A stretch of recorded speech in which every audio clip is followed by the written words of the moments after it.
You sure are good at paperwork. Nobody paperworks like you, Vinny. Wink. Man, you can sing, you can do martial arts, you can act, and you probably should write the next great American novel. Character, not person, who's my boss, who wrote these words for me to say. Banana pajama, pajama banana. Stop it. No, you stop it. I'm auto-dictating. I heard a rumor your dick was so huge, but you don't use it because Jesus. God awful movies.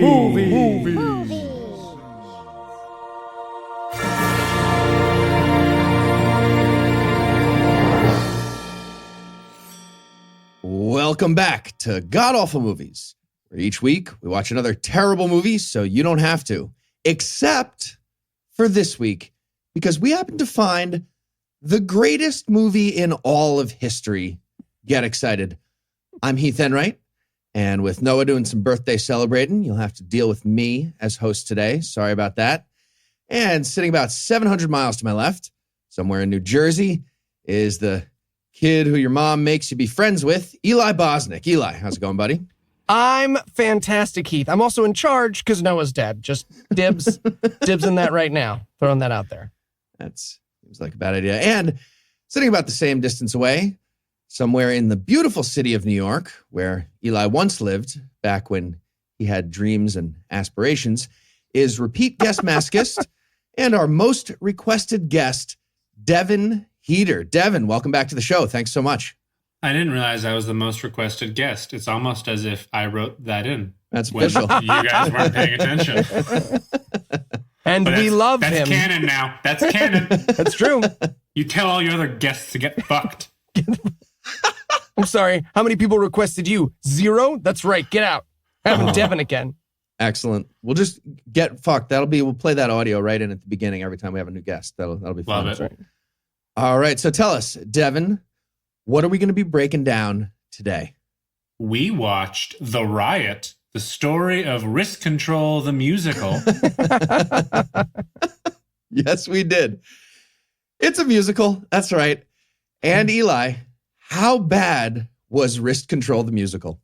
Well, if you're a racist and you wish MTV was just for you, you will love this movie. It's every racist meme your aunt shares, the cop story. It's the best. Yep. We get a really weird picture of America through the eyes of a Christian musician.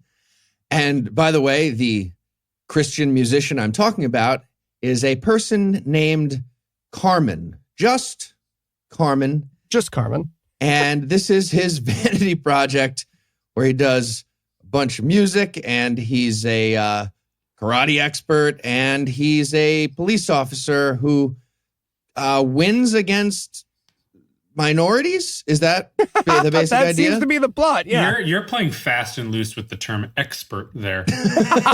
Like he definitely took a karate class. Like he definitely has seen karate movies and has taken a karate class. Like this morning when he made this movie. Yeah. Absolutely. Or like maybe like from the ages of like 10 to 14. Absolutely. Yeah. Yeah. He's a 10 to 14-year-old black belt in something. Absolutely. And is there anything you guys like to nominate this one for being the best at being the worst at? This is definitely the best worst. Now that's what I call a movie compilation. Excellent. I'm going to go with best worst. Angry journal entry turned into a musical verse. There's so many songs you could be talking about. Yeah, that's fair. I could be talking about a lot of different moments, but specifically, there's one moment where he clearly he got to school and he got bullied by the Eli Bosnick of his school, some asshole atheist, and just got emotionally bullied. And he went home and he was like, "Fucking atheists are dicks." And he took that journal entry that basically just said that, and he was like, "This needs to be the lyrics of some of my music." So he did. So this needs to be in one of my Christmas songs. Exactly. This movie is what happens when you never learned how to masturbate. This guy just had way too much time. Oh. He's like, I gotta learn karate, but not well. I gotta learn to sing, but not too great. He just needed, while the rest of us were just distracted by our own penises. There you go. Yeah, if masturbating with glass breaking at the end was turned into a movie somehow, this is what would come out. No There question. you go. Eli, you got one? Best worst? I'm going to go with, we already hinted at it, but I'm going to go with best worst martial arts. Devin already laid it out. He obviously took one Brazilian jiu-jitsu class, or perhaps, 2 when he was 10. This guy learned an armbar and he was like, I mean, what else could you possibly need to know? Am I right? And everyone else in that meeting room was like, yeah, sure, man, because we'll get to it. But, he chose his super macho, super straight, super Christian character to just constantly put other men in his guard, which I got to tell you, doesn't matter how effective it is, doesn't look great. Does not look great. Just very aggressively wrapping his legs around other men, the movie. Absolutely. And then like a very awkward, slow dismount from every karate position that takes about 20% of the movie is dismounting from what he was trying to do. Yeah. All right. Well, we're going to take a quick break. And when we come back, we'll tell you all about the righteous invasion of truth. That is the real acronym, the RIOT, R-I-O-T, righteous invasion of truth. Boys! Carmen. So excited to have you guys be part of the movie. Hey, we're excited to be here. So here's what I'm thinking. I play a Christian cop who uses Brazilian jiu-jitsu skills to take down a band of... Whoa. Jesus. What? Language. Huh? We can't make a movie about you taking down a band of... Nope.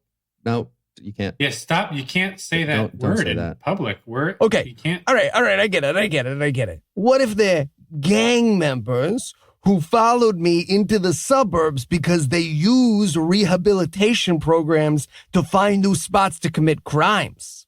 Huh? That's just worse somehow. And then I quit the movie. I like it. I'm in. Let's go. glug, glug, glug, drink Malamia stuff. Malamia stuff is my favorite stuff. Mrs. Trump, you wanted to see me? Oh, hey, Sarah, baby, you look... Well, no Greg, but you... Yeah. No, that's true. I look like Horton's abusive stepmother. Yes. Anyway, what did you need? Ja, it's Donald. He feels so bad about his hairs, so I make him a wig. What you think? It's dark red. Nice. Yeah, that explains a lot. Miss Trump, Call me Mario Maker 3, baby. not your name. Why don't you just try 4hims.com? What's 4hims.com?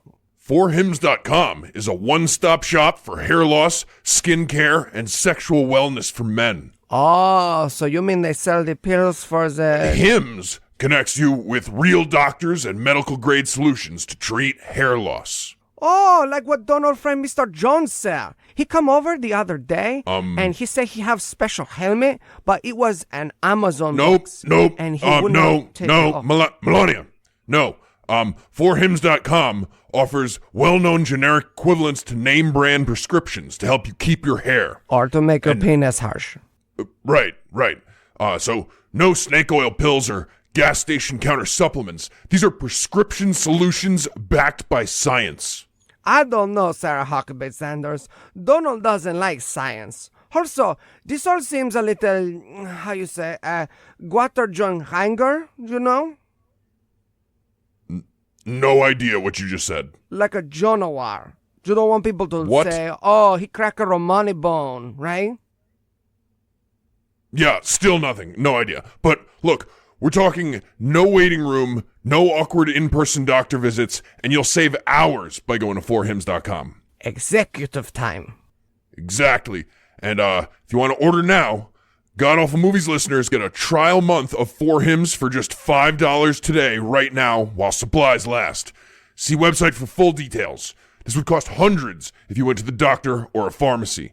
Go to 4hims.com/GAM. That's FORHIMS.com/GAM. 4hims.com/GAM. 4hims.com/GAM. The only way life should be hard. You guys can have that one. Take it to the bank, baby. And we're back. And the first thing we see in this movie is, I think, the Twitter icon, which was not a great start. Yeah, we found this movie on Carmen's YouTube channel. So that's the level of quality we're getting from this film, if you were wondering. Yep. And we're going to start off in a diner with two guys having a bad father contest, I guess, is the best way to describe it. And you know what? We're all winners. If I wanted to hear this conversation, I would go to literally anywhere in the state I now live in. Okay, this is not what I want from my movies. So yeah, it's two guys in this diner, and we're on a crazy close up of both of them. We're like inches from their faces for some reason, and they're just talking back and forth. And one of them's like, "My wife died on August 4th, so it was a tough day for me." And the other one's like, "Why? What do you mean? What's wrong with August 4th?" And he's like, I just said, my wife, that's your sister. My wife died. That's your sister who died. And he's like, "Oh, right. Yeah, this is my sister. I did not care for her. Sorry."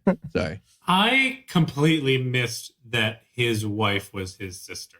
Yeah. I was wondering the entire movie why these two cops are so close. Why they moved together? I assumed they were gay lovers and that was just the subtext of the entire movie. I'm going to throw this out there. Reasonable. So did everyone else in the movie. We'll get to it, but there are a lot of people that are just like, of course you're going to go live with him. Yeah. And just for some context here, we're not going to find this out very quickly, so I'll give it to you now. We're talking with Victor, the main character, played by Carmen. He is one of the cops, and Jimmy is his partner cop and brother-in-law. That's the other guy. Yeah, but good luck having the movie tell you that, because this opening conversation over shots of someone mixing a cigar butt into fried eggs just goes back and forth between the straightest of exposition, "You are my brother-in-law," to the dumbest conversations you've ever heard. Who would win in a fight? Mike Tyson, Muhammad Ali, or a bear? It's the craziest. And it's the full conversation. Like, these guys had this conversation and not only thought they were the first people to have it, they were like, it goes in the movie. What kind of bear? That's a great question. Black bear. Because like some bears are small. Teddy. Which bear is best? Yeah. I think bear is best? I think Mike Tyson would win that fight, by the way. Yeah. I don't know. I don't want Mike Tyson to win the fight because he's just I don't want anything nice to happen. He's a terrible human being. That's correct. He would definitely win it now. Yeah, well, for sure. And he'd still be willing to do it. Muhammad Ali, he could punch his corpse real good. And he'd be up for it if I know Mike Tyson. Yeah, if anybody would be like, yeah, I'll punch a corpse, it would be Tyson. Right. Absolutely. By the way, my Tyson impression is on point. Yeah. Oh, what are you talking about? I happily punch the corpse for you. I would love to punch the corpse for you. But then, of course, they start talking about Hoist Gracie and the UFC. Right. Which is a real, they just may as well have like looked at the camera and winked and been like, guess what's going to come up, guys? Yeah. The whole point is just to get to the fact that they have recently learned some mixed martial arts. So they start talking about Hoist Gracie being the best fighter who could beat up any boxer. Yeah. It was the early 90s, and they were like, this UFC thing might catch on, and if we get on it first, that could be good for our move. Unfortunately for them, it took 15 more years for it to like really catch on. Yeah. And then they made it lame. But this is the sweet era of UFC where they were just like, sumo wrestler, fight a ninja, go. We'll do it on an island in international waters. If you die, you die. Yeah, literally no rules at this point. UFC was insane. So yeah, they're talking about this, and then they get a radio call. Again, they're both cops, and they got to go respond to a domestic disturbance or something like that. And we got a little comedy shenanigans for a second because they got to grab their sandwiches, and they grab them, and then Jimmy leaves his sandwich on the roof of a police car, and they drive away, and he doesn't get a sandwich. So that was funny. That will come back. Get ready. Hold on to your butts, guys. There's a lot of sweet callbacks in this one. That will be one of them. But that's just a classic mistake. You always go right to the pocket with the pocket sandwich. Everybody knows that. Dumb. You deserve it. Especially if you're a cop, you got so many pockets. Right, exactly. You could have a bunch of pocket sandwiches now that I think about it. That's pretty sweet. He becomes a cop for the pocket sandwiches. I would have so many later cheese sandwiches. You would shoot so many unarmed people. I would, what? Okay. I was transitioned there. What I'm saying is you're jumpy. Okay. And a racist. Nope. Okay. So the next scene that happens that I'm not in, they're arriving on the scene of the domestic disturbance and they run into the building. Well, not really. They really slowly walk into the building and they're just talking to each other about their sandwich still. Yeah. They are ignoring, they sort of sneak into the building to stop a domestic disturbance, but they stop to like have a little bitchy fight. Yeah. On the stairs. And it's like, I really wanted a fucking sandwich. And then we hear a girl scream. And he's like, ugh, all right. Table the sandwich thing. We'll deal with that screaming girl. We are coming back to this. Yeah. This is not over, okay? I don't care how many people I gotta kill in the next scene. We're coming back to this fucking sandwich. Right. So they show up. They knock on the door. Little girl comes to the door. And they ask to look around. And it's this weird, suspicious moment. So they walk into the apartment and start shining lights and stuff. Yeah, it's suspicious because a 7-year-old prostitute Thank opened you. the door. Like Okay. this is Yeah. like, and they're sort of like you can tell they almost leave. They're like, all right, 8-year-old prostitute, nothing too bad here. Let's look around. We might as well. I could go back and get another sandwich. No, all right. You know what? We'll look around first. And I gotta say, this is not just, I mean, it's disturbing because the movie's like, look, child prostitute being abused by her gangbanger boyfriend. But what's terrifying is that this movie was like, who should we get to play a child prostitute? Who said actual child? Literally everybody? All right. Who has a daughter they want to dress up in bruise makeup? Again, everybody. We are crushing this casting. Right. To Catch a Predator at least used 20-something actors. Right. And we also know something is amiss because of all the graffiti on the walls. Oh, Yeah. Oh, man. It's not very good graffiti. Nope. Did gang members graffiti their own walls, like in their fully lived-in apartments? How else will they know what gang they're in, Eli? And basically write out like full sentences about what they are and who they are. It's just like, I'm a gangbanger writing on my wall right now. I'm sitting here on my couch and I have a name tag on, just in case. And I have finished with my tag. Yeah. And they appear to be from a gang called the United Kingdom gang. I was seeing UK with a little crown and like a thing. We learn it's the V Kings or the Vice Kings later, right? Yeah, this changes. For some reason, they thought they were going to get sued by the Latin Kings or the Prince. That's what it was. Yep, Whose lawyer 100%. called them? Someone was like, hey, Latin Kings is a brand, man. You can't just walk around. They're very litigious about their trademarks. Yeah. Right. So the point is they're snooping around the apartment and one of the cops sees a bad guy hiding in the next room. He sees the reflection of the guy in the toaster, right? Yep. And then he does the classic, okay, I'm just going to leave now. I don't know why I'm telling you this, little girl, but I'm going to put down my gun and bend over and then leave. And then, of course. Yeah, it was a classic Columbo move. That's vintage Columbo. Well, I gotta go. My wife, she worries when I'm not home. Let me just close the door. Click. This doesn't work on toddlers you've just put down for a nap. Why does it work on a full-grown adult? Because he doesn't believe in Jesus. There you go. Although, honestly, gangs tend to be very religious. That's fair. And he does the I'm gone now, and the gang member walks out, and he's like, freeze! But apparently there was also another guy in the room, so they struggle for the gun for a while. Right, but the second guy shows up so slowly. It's the best. They're like wrestling over the gun, the cop and the first guy. This is Victor and the first bad guy, which we're going to learn is T-Rex, right? This is T-Rex. He's T-Rex, yes. Yeah, played by former UFC fighter Chemo. That's right. Who would sentence his opponents to chemotherapy. That's true. That's what he called seriously? it. That is what he called it, yes. And That's amazing. And he would enter the arena carrying a 20-foot wooden cross on his back. Oh, I thought you were going to say like a chemo bag and like a thing. I was really excited, for him to like wheel out covered in a blanket with a headscarf on his head, and then he takes it off and steps out of the wheelchair and he's like, ha, I'm fine. You're going to get chemoed. Oh, yeah. Love it. Love it. That's some great pun work by the mixed martial artist. So he's wrestling with the cop, Victor, and then second guy runs in like as slowly as you can possibly imagine, like walks in and like taps him on the shoulder. And he's like, I would like to join this wrestling fight as well. And he's like, cool, you can do that. He's essentially cutting in. Yeah. But Victor is such a good mixed martial artist. I'm sorry, Carmen, the singer and activist and actor, is such a good mixed martial artist that he puts Chemo, the MMA expert, into an armbar and taps him out. Yes, he taps out. In reality, in a police fight, he taps out. And then Jimmy, the partner, finally runs in and he cuffs Chemo because he's tapped out. That's how it works legally. Yep. If you tap out in real life, they have to let you cuff him at that point. That's the law. That's the law. If you tap out, they have to let you cuff him, and you can't resist at that point. All those real world tap outs. Yeah. Right.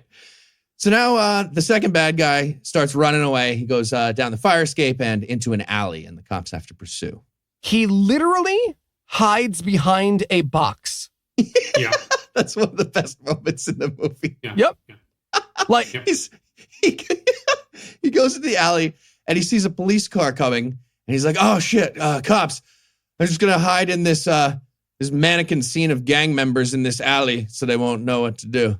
Well, normally he would take his can of black spray paint, spray a tunnel on the wall.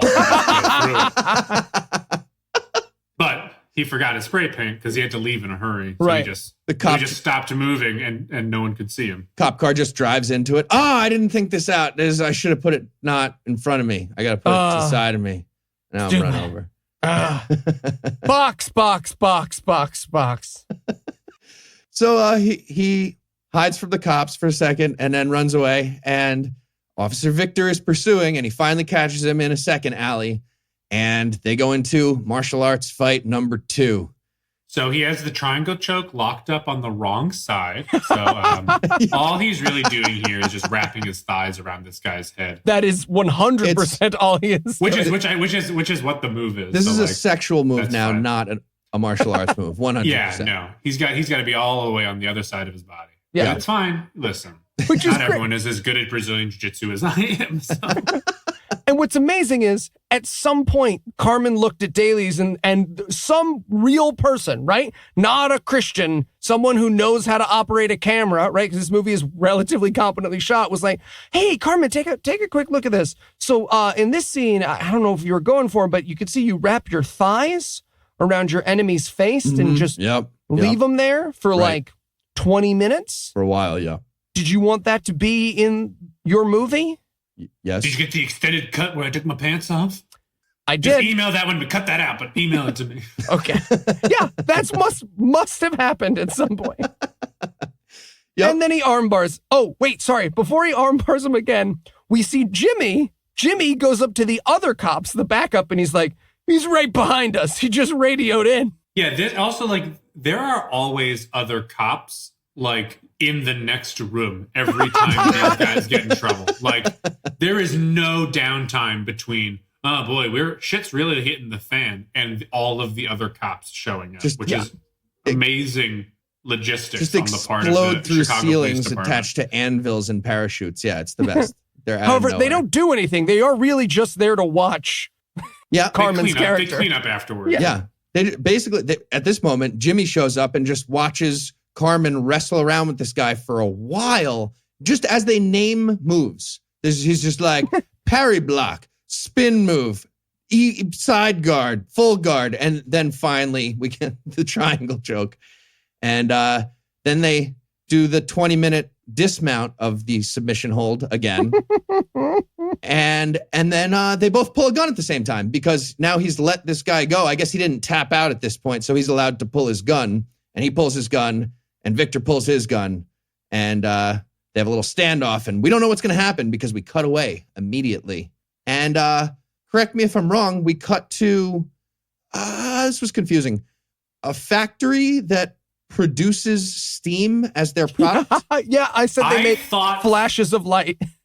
I thought something had gone wrong and like YouTube just started playing something else. Like I literally like paused it, exited out of full screen and was like, huh?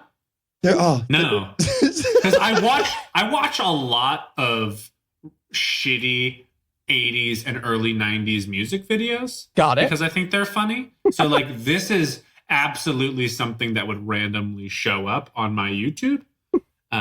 Anyways, and then I found out it was the movie, and then I had a stroke. Yeah, this is the suggested video before YouTube existed. But yeah, we have cut, just for clarity, we have cut directly from a Mexican standoff to music hip-hop video, Christian music hip-hop video. Yeah. Yep. I'm pretty sure this factory exists in like a prequel to Footloose universe. Like this is why dance was made illegal in the town of Footloose. These people all get into a car right after this music video and die. Yeah, so it's a musical. It's official. This is our first musical number. And the very first line, it's a rap, by the way. This is, well, would you call it rap? It's rap and... No, you can't call it rap. It's like the very, very worst possible version of bringing the noise, bringing the funk, right? It is to rap as blackface is to actually being black. Yeah, Politics. Like from a distance, if you're an idiot, it's rap. It's from that period in the 90s where white people hadn't given up yet and were like, so you're saying to me that rap is talking like this? All I have to do is just talk like this. And then finally someone took us all aside and was like, I need you to stop that. And we were like, can we keep Marshall Mathers? And they were like, yes, you can keep Marshall Mathers. Can I keep the part where the very first line of my rap is Webster's Dictionary defines riot as an uproar? Yes, you can keep that. I'm not making that up. That's literally the first line of this musical number, this rap. Shitty wedding toast, the hip hop song. Also, pretty sure this musical number was sponsored by Oshkosh Bagosh, which was interesting. They don't make a lot of music videos. That was Everyone fun. is wearing a different color of overalls. Also, the dance choreography here is Taebo meets hip hop, which I thought was a pretty bold choice. The dance choreography was, we've hired a bunch of professional dancers. Absolutely. But Carmen can't dance. No, he cannot. So we have to do what Carmen can do, but just enthusiastically. Absolutely. We have to do it as hard as we can. They show Carmen doing like one little leg motion, and then we cut to Smooth Criminal for a second, and then it's back to Carmen doing one arm motion, and then this amazing dance troupe behind him. Yeah, it's pretty rough. He'll keep doing that. By the way, this factory that we're in, is it in a submarine? Because it's nothing but spinny door valves. That's they seem to be producing steam using spinny valves, and that's it. Also, they're chained there, so it's a slave factory? It is. Well, and it's also in the future because they have like weird super chains that they like steal the magnet key to. Yep. There's a lot. It's Johnny. They're trapped in the Johnny Mnemonic universe as white slaves. Yep. Right. In fact, they are obviously aware that it wasn't okay to make one of their black dancers wear chains because everyone is chained at the beginning. But if you look at the first shot of all of them, the black guy is acting as though he's chained, but not wearing chains. He's just sort of holding his wrists together and being like, oh, no. Because obviously... definitely... The actor made that choice, right? Nobody else has the racial sensitivity or foresight to be like, hey, you know what we shouldn't do? That was absolutely a compromise. He was like, I'm not doing the fucking chains. And they're like, come on, fine. Just, you have to unbuckle one of your shoulder straps of your Oshkosh Bagosh overalls. All the black people, in fact, we're woke. You guys normally do that, right? We need to have you all do that. Classic. And that's actually how they have the costumes in this. I'm pretty sure all the black people had one shoulder strap down. It was rough. Yeah. It was really rough. Okay, so what's the plot of this video, this riot? This is introducing the word riot in some vague way, but it won't apply to the movie. The only time that we ever hear about Right. it. Yep. Right here at the beginning. Nailed it. Name of the movie, Snakes on a Plane. Everybody wins. Right. But what are these factory workers doing? Yeah, why are they rioting? Yeah, the Johnny mnemonic slaves, they try to stop them from dancing with chains and steam, but they can't. They steal the magnet key and they get free. And then the boss characters come out and are as confused by this movie as we were at this point. Yeah. Like, they very clearly are mouthing like, what the fuck is this movie about to each other? It's like they came out of their office in the factory and then just like saw a bunch of people had broken in and chained themselves up to the factory equipment. And they're like, what the fuck are these people doing here? Guys, why are they dancing? Like, let's beat this shit out of them with clubs because we have that for some reason. And you said it was a stupid idea to have a full-time paramilitary security force. Well, now there are people dancing in our steam factory. We're going to talk about this and we're going to talk about my sandwich. Right. So this paramilitary force and some cops show up to put down this factory riot, I guess, is what's happening. And we see a bunch of dancers being side tackled. And that's pretty much how it closes. Although at the very end of this, we get a quick shot of, I'm pretty sure, the stage crew running behind the scene. And then it ends. Yeah, for sure. Also, the security forces at this factory only tackle the women. Yeah.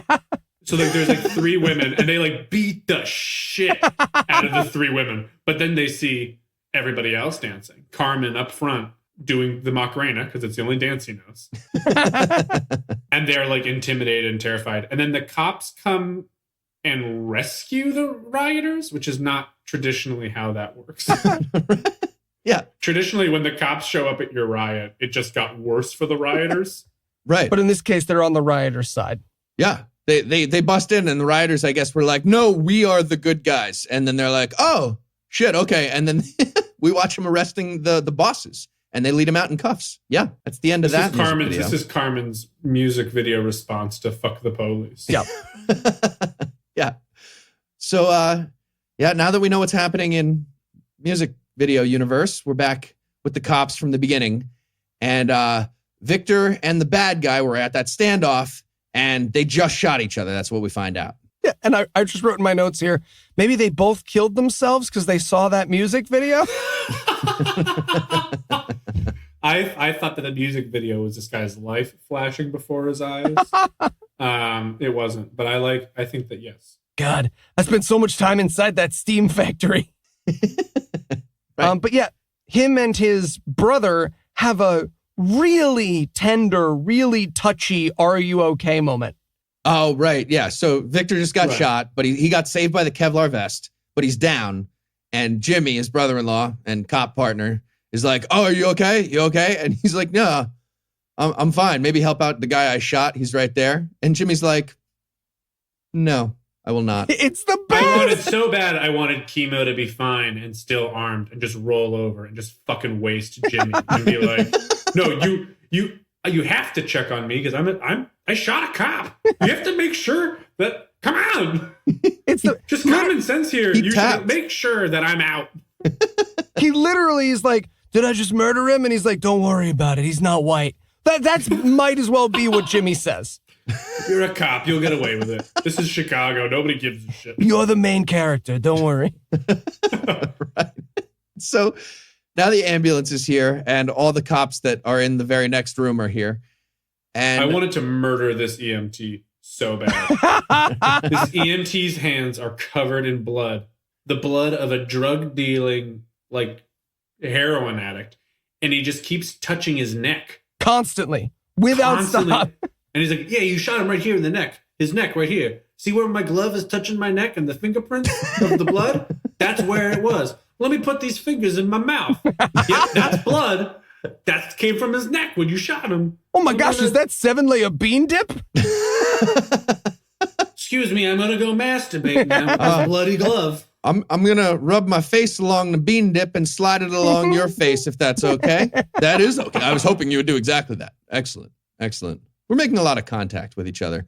That's pretty much all that happens in this scene. We learn that we do learn that T-Rex is a fucking minor, even though he's 45 years old. He's a minor. Okay, so they had an 8-year-old prostitute and a 55-year-old minor drug dealer. Maybe that's why they weren't. Maybe this is the Benjamin Button universe, and that's why when they saw the child prostitute, they were like, "Oh, that's not a big deal." Old lady. She's like 90. Yeah, he's supposed to be a minor. He's supposed to be one of those thug prodigies, and that's actually going to be a theme here moving forward. And now we cut to Lieutenant's office with Victor and Jimmy explaining the shooting to their boss. So Victor wants to transfer. And his because boss is... he just shot a man in the neck and got shot himself. That seems like a valid reason. And his boss's first reaction is like, is this about the shooting someone and getting shot thing? I've killed 6 people. 6. Like, look, you get used to it. This is Chicago. I've killed 6 people. He actually brags about that. He's like, I've pulled my gun 6 times. And killed 6 people. I'm batting a fucking 1,000. I don't know about you guys, but every time I pull a gun, I shoot somebody. That's good cop work. I wanted him to like accidentally his gun like falls out of his pocket, and he's like, I gotta kill one of you guys. What? I don't want to lose my streak. Rock, paper, scissors. It's on the line. I'm going 7 for 7. But yeah, he's basically like, no, don't retire. Don't go to another city. You'll get over it. And besides, gangs are going to follow you wherever you go. Yep. And Victor, at this point, he's rattled. So he wants to move to Broken Arrow, Oklahoma from Chicago. We're in Chicago. He wants to move to rural Oklahoma, where he has fond memories of going as a child, I guess. Cool. Yeah. Go for it. But again, this is where we get the weird moment where he's like, anyone going with you? And he's like, oh yeah, I'm bringing my partner. And again, I did not realize that they were brothers-in-law at this point, so I was just like, is that how it works? Do you bring your partner? No, at this point, I was like, oh, this movie is actually rather progressive. They have gay cop partners who have 2 kids together, and they're going to move to Oklahoma and start life on a ranch. Like, it's like, what if Brokeback Mountain, they were just cops? Oh. And I was like, I'm excited about this movie now. That's a good movie. It's disappointing.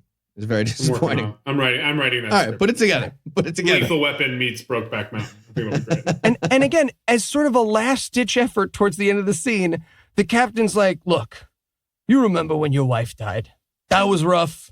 I was there. I am not sure why, but it was a bummer. She was one of the 6 people I killed. I get it. Anyway. It was hard for me, too. When your wife was having your child, I shot her in the head the second the child was born. Good thing I didn't have to draw again. That kid was done. And you wanted to leave Chicago. I told you, if you did, I'd kill your kids. That's what happened. But yeah, he goes like, yeah, I was there when your wife died. That was sad. You're going to do what you're going to do. Let me know if you need it. Like, he becomes instantly dismissive and accepting of the fact that his, like, top detective is leaving. He's like, look, the day I met you, it's fine. Here, we'll throw you a little party. We'll get a cake. It'll be fun. Chuck E. Cheese? TGI Fridays? Huh? Whatever you want. Whatever you want. By the way, do you remember watching the life in your wife's eyes get extinguished? That was fun. Okay, we're done. Cool. Okay, bye. Yeah. And that's the end of that. Now we're back in music video land. And I gotta say, I was so excited there was another music video because I was really afraid that was just going to be a random one-off thing that never showed up again in this movie. Because if it's ever going to happen, it would be in this movie. See, what we should have done is we should have not admitted to you, Devin, that we also saw the music videos in this movie and just been like, Devin, what are you talking about? What you are had you another about? stroke, dude. I would have finished recording this and then thrown myself off the roof. There's a perfectly reasonable cowboy scene right now, but it wasn't musical. You're weird. Yeah. Yeah. But that's what's happening now. We're about to get a country music number from Carmen, the performing artist. Yep. Which I can only assume exists because Carmen sat down with someone and was like, I really want to show off that I can, how do I put this? Literally destroy all possible forms of music in this movie. Every conceivable genre. Listen, I own a guitar, so we need to have a scene where I'm holding one, but almost never play it. I haven't quite figured out how to play it. That's fine. That's perfect. Also, I have a very small turtleneck and a very large red jacket. I'd like to show those off. No, that's great. That's great. We're going to put all that in there.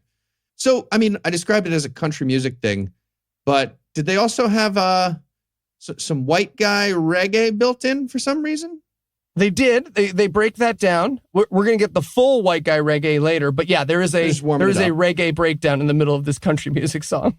Well, that's a common trope in country western music, is to go a little bit south of the border to Jamaica. To Jamaica. Way far south. It was about 3/4 of the way through this song that I realized that I have understood and heard zero of the lyrics to any of these songs.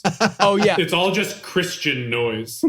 I started writing down the lyrics for the first watch through of this. I was like, oh, I'll record the lyrics. We'll talk about it. And by the time I got to this, I was like, nope, delete. And then they sing. Yep. And we're watching silhouettes of cowboys doing square dance moves in the background. Oh, Carmen's in the front. And there's just one little moment that I loved. They're doing, I guess, too advanced of a square dance move between a guy and a girl. And the guy clearly gets hurt. He tries to do like a somersault at the end of one of his dance moves. And he clearly, like, you can see him being like, ow, I twisted my ankle, cut, I'm hurt. But they keep it and they don't care. It's the best. My favorite part is they have like two pairs, doing their dancing. And then they the guys spin off and spin into each other, and they have a really great like, ew, gay, but they're silhouettes and everyone's wearing a cowboy hat.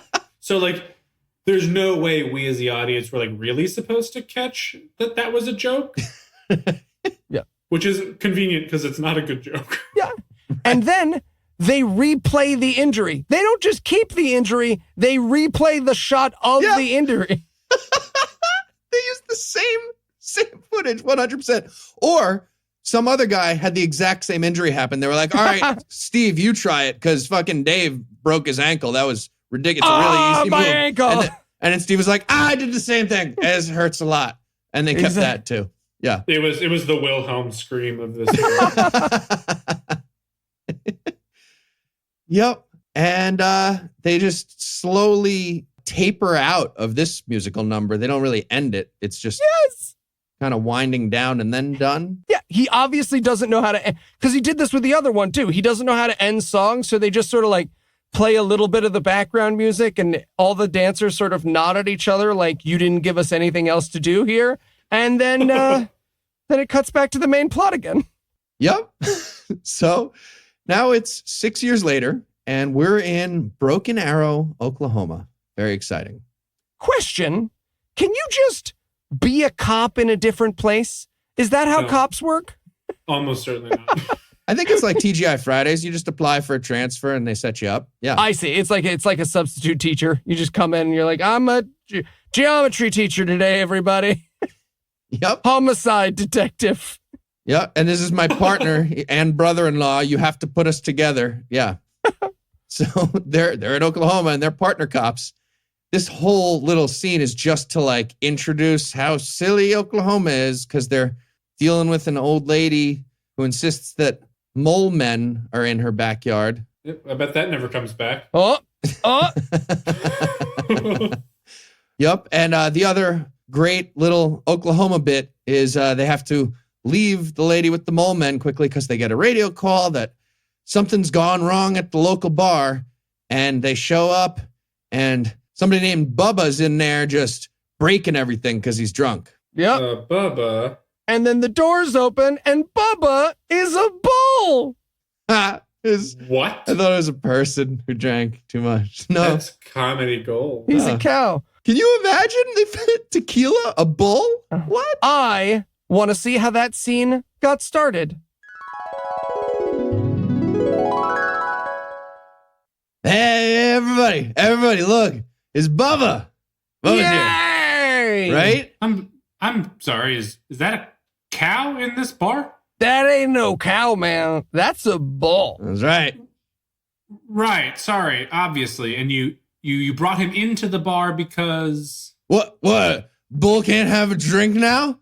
This is America. You got something against bulls and cows? No. Sorry, I guess go ahead. That's fine.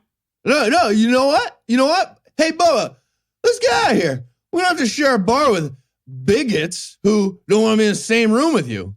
Good day, sirs. Oh. So he's fucking that cow, right? Yeah, probably. Do you think it's any good? It is. Huh, great. I like the kids. His kids look like they were designed to be trafficked.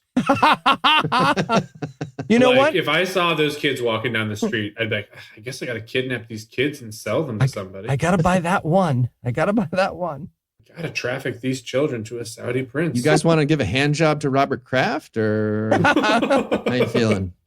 Make some money. Might get to meet Bill Belichick, huh? Kids love Bill Belichick, right? Come on. What kid doesn't want to meet Bill Belichick? He seems like he'd be fun with kids.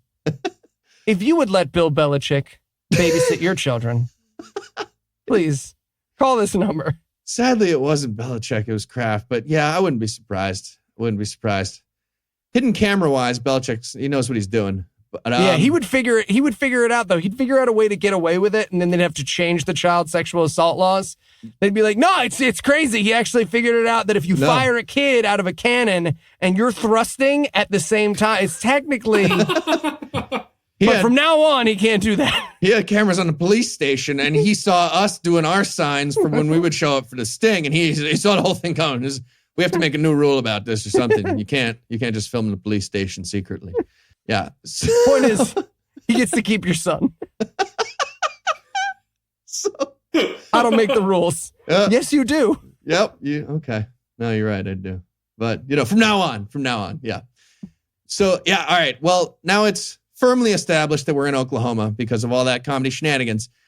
So now we cut over to Victor Jr., Victor's son, at his school, where he has a porn star teacher. So my first thought was, holy shit, this is a porn star. This movie just got fucking amazing. Yeah. And then I realized both of you also had notes on, is this woman a porn star? Yep. Yeah. It's a model. I don't think she's done porn that I know of. I did some extensive research and couldn't find anything. But yeah, just if you couldn't find it, it's not out there. Plug her face into DeepMind. We'll find it. Come on. Yeah, but I'm pretty sure this was just like a porn set, and they were like, "Did you just stay in costume? You're the teacher for this scene in this Christian movie, also." And she's like, "Tell you what, extra $50, extra 25 minutes." No one will come on you. She was like, I'm sold. You had me at extra $50. Yep. And so Victor Jr.'s in school, and he asked the teacher if he can go to the bathroom. And he walks into the bathroom where a giant gang of crack dealers is having a party/crack transaction. 45-year-old crack dealers who are at this middle school. And they act shocked that a child came into the bathroom at this elementary school. Like, how'd you find our secret hideout? And some other kid is buying like $2,000 worth of crack to smoke right now, and they're doing that. He buys he buys Bush Senior press appearance levels of cocaine. He hands him a pillowcase of cocaine for $3. He's got like a 5 in there. Do you guys have change for my giant pillowcase of crack? All right, here you go. Bring change next time. The giant novelty check. We need 5s and 1s. Always bring 5s and 1s. Yeah, so they're doing their transaction, and this is when porn star teacher gets suspicious. She's like, oh, he's taking a while. Maybe there's a giant gang of crack dealers that I've never seen before having a transaction in the bathroom and beating him up. And that's exactly what's happening. And she runs in and scares the crap out of a giant crack gang. They're like, oh my God, a white lady. And they run away. Also, why does she check on him? Like, I really wanted to see establishing scenes where this teacher is just like, Jimmy, you've been in there for 3 minutes. Okay, it's weird that you always do this. It's weird. Go teach your class, please. Thank you. Not doing crack. Oh, okay. All It's right, weird that you all said right. that. Like, at least have the voice of God whisper in her ear, check the bathroom. Oh, Go into see? the bathroom and look at the little boy's wiener. Are you- Do it. Are you writing this all down? Because this is a beautiful movie you're putting Christian together. movie, Oh. millions of dollars. Right. So When are we making our own Christian movie? I think that's an excellent question. soon as We have the possible. source material. When this is over. Absolutely. So the crack gang runs away from the very small white lady. And now we cut to the school office, and Dad's shown up now with Jimmy, the partner, to investigate the giant crack operation that's apparently happening at this elementary school in rural Oklahoma. Oh my God. The teacher comes over. She's like, hi, I'm his homeroom teacher. And he super casually is just like, so why did my kid get into a fight with 4 34-year-olds? You got any clues for me? Oh, yeah. The entire Latin Kings chapter of Broken Arrow, Oklahoma, they're setting up shop here. This is their spot. I don't know. That's it. They rented the bathroom on Thursdays from 2 to 4. What can we say? She literally says, I'm afraid it was thugs, sir. Thugs. Like it's a diagnosis. I'm afraid your son has thugs. No! Turns and he's got a tear drawn on his face. Oh, it's spreading. Then we get the cops asking about the specifics of the thugs. Specifically, Which way were their hats tilted? Yeah, exactly. Which way they had baseball caps? Okay, but which way were they tilted, left or right? That was somehow important. Oh, it's amazing. And what this is supposed to be is because Jimmy takes him aside afterwards and he's like, look, this is obviously the V Kings or the King murderer The Vice guy. Kings, yeah. The Vice Kings. It's the dumbest name. I think it's the 5 Ice Kings. Is what it is. And Vince's response is, let's not jump to conclusions. This is rap music's fault. Yep. 100%. That's actually how they explain it. It's mostly rap music and, Mortal Kombat. There's a lot of violence in that too. Let me ask you something. One more thing about their appearance. Was anyone dressed like a Japanese thunder god? Was anybody shooting lightning bolts? Like Raiden? No? Okay. No. Did anyone launch themselves across the room, fists first? Like, yeah? Was there There was a little bit of that. Okay. There we go. Crime solved. All right. I'll write that down. Yes. Right. But what his partner is propositioning and what this movie will be about is that gangs from the inner city of Chicago have moved to Broken Arrow, Oklahoma, so that they can sell drugs. Yeah, you're a gang, you need to sell drugs. Where should we go? A city full of people who want drugs? No. The bathroom of a public school. Which is a bunch of 35-year-old men who are the only ethnic minorities in town, hanging out in a middle school bathroom, selling crack. No one will notice. Huge amounts of crack. Yeah, pillowcases of crack. Hiding in plain sight. It's genius. Everybody poops, so it makes sense that they're in the bathroom. And then it's time for a little one-on-one with his son. His son is scared. I tried to get them off me, but you never taught me how to defend myself, Dad, martial artist. And he explains to him that fear and faith are similar. And I just wrote in my notes, you said it, not me. Yeah. Yeah. You can see Carmen get confused. He's like, fear and faith are both extremely dumb assumptions about the future. Is that the line? That's not ruin it. You wrote it, man. I don't know. You want to cut? You want to change the line? You wrote the screenplay. Carmen wrote this screenplay, by the way. He sure did. Faith is good. Fear is also good. Someone had just taught him about yin and yang. Yep. And he was like, ooh, yeah, I like that. Oh, okay. So, yeah, they're the same, but they're different. I get, yeah, I'll work it in. And then this scene ends with probably one of my favorite things we've ever seen in any of our movies, a bro prayer. They clasp fists like the end of Rocky 3 and pray in that position. Yep. How do you guys pray? Not with my bros. Starting now like this, but beforehand I was doing it wrong. We do a lot of over right now. We're praying. We're gonna arm wrestle, pray together. We do a lot of 7-layer dip face rubbing too, which is fun. So yeah, they they pray together, And the son's kind of still a little skeptical. He's like, great, okay, we can pray. I mean, your speech was kind of dumb, though. Do you want to like catch the crack dealers who beat me up? I feel like, your job, we're wasting a little time with the prayer. Shh, we're doing a bro prayer. So, okay. Dad, sorry.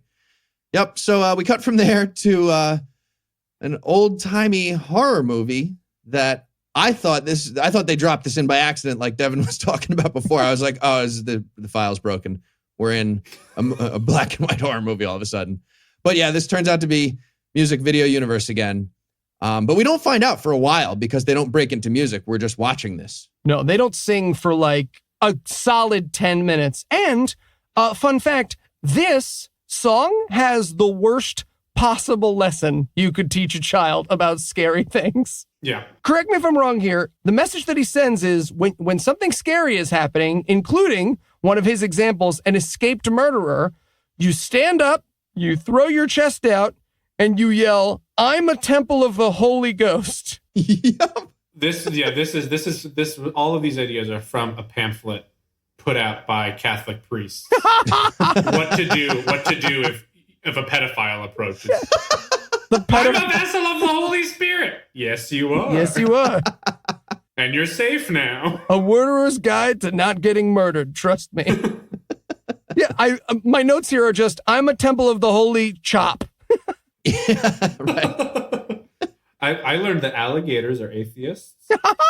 Yeah. That's exciting. Yeah. Well, that's the best. Carmen obviously ran out of monsters, right? He had the escaped serial killer. There's a Frankenstein monster. There's a mummy. And then there's an alligator, which means they were all sitting around a big round table. And Carmen was like, monsters, mummies, Frankenstein, alligators, obviously. And also escaped murderers. And they were like, I'm sorry, what was that last one? Escaped murderers. They alligator atheist. Sorry, I was slow with my idea. Did you say alligator atheist? Okay. Alligators are atheists, yeah. Perfect. They don't believe in God because they're alligators. Right. And they know better. Yeah. When you're that high on the food chain, you go, nah, there's nothing better than me. All alligators are born atheists. That's a fact. Yeah. But that's the theme here is like, no matter what's attacking you, it could be a pedophile, it could be a monster, it could be an alligator atheist. Just use your faith. And we get Carmen like seeing these monsters all attacking him at once at the end of this thing. And he's licking his finger, trying to get to the right Bible verse to like defend himself. And it was the best. I wanted to see that keep going for a while. The alligator atheist is like, oh, dude, you're in the wrong spot. You want to go ahead to like, I don't know. It's Leviticus. It's Leviticus has a lot of good stuff. That's where you want to check. Don't tell me. Yeah, if there's a Bible verse that saves you from all evil, memorize it.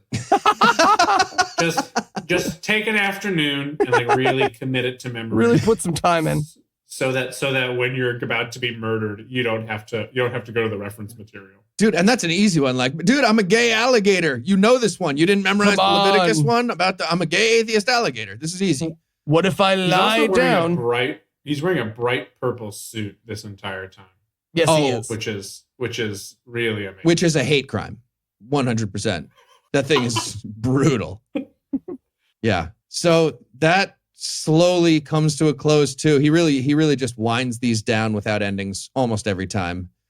And now we're back to the real universe with Officer Vic and Officer Jimmy getting donuts together.